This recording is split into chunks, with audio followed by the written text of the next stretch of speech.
Susno 2J sebut pemicu kasus AKP Dadang tembak AKP Ulil Gegara tambang liar, ada setoran. Kasus polisi tembak polisi di Solok Selatan yang melibatkan AKP Dadang Iskandar dan AKP Ulil Rianto disorot berbagai pihak. Salah satu yang menyorotinya adalah mantan Kabareskrim, Susno 2J. Susno membeberkan sejumlah fakta terkait tambang liar, yang diduga jadi pemicu AKP Dadang tega menembak mati AKP Ulil. Seperti diketahui, tewasnya AKP Ulil diduga dipicu oleh persoalan pengungkapan kasus tambang ilegal galian C di Solok Selatan. Dalam hal ini, Susno 2J secara belak-belakan mengungkap kondisi aktivitas pertambangan liar di Indonesia. Menurutnya, penindakan terhadap aktivitas tambang ilegal di Indonesia tak pernah tegas. Selain itu, kata dia, aparat penegak hukum tak menyelesaikan kasus itu sampai ke akarnya. Bahkan, kata Susno, berbagai instansi diduga turut bermain di sana. Ya, penindakannya hanya hangat-hangat tahi ayam, beber Susno seperti dikutip dari YouTube channelnya yang tayang pada Kamis, tanggal 28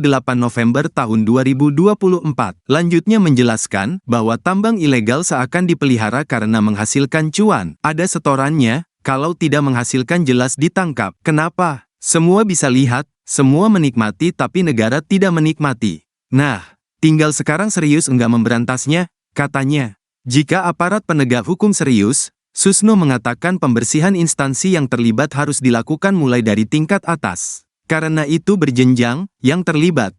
Nah, sekarang semua instansi lah, bukan hanya polisi saja yang menikmati hasil dari tambang liar ini, katanya. Susno juga menyoroti adanya peraturan perundang-undangan mengenai pertambangan. Menurutnya, undang-undang itu justru seolah-olah memaksa masyarakat untuk menambang liar. Mengapa dipaksa? Karena mengurus izin tambang untuk tambang rakyat susah sekali. Tambang ini, padahal, berada di tengah-tengah rakyat. Rakyat hanya jadi penonton untuk tambang-tambang yang dikelola untuk perusahaan besar. Padahal itu di tanah mereka, bebernya.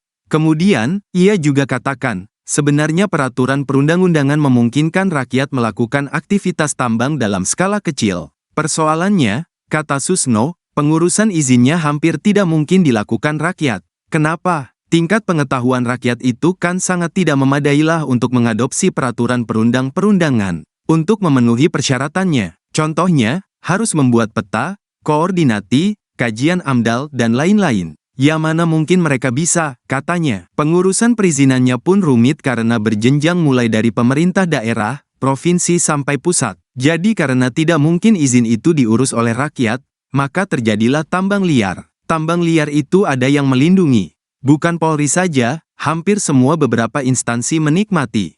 Kalau mau tidak ada tambang liar, peraturan perundang-undangannya diperbaiki dan dipermudah untuk rakyat, pungkasnya.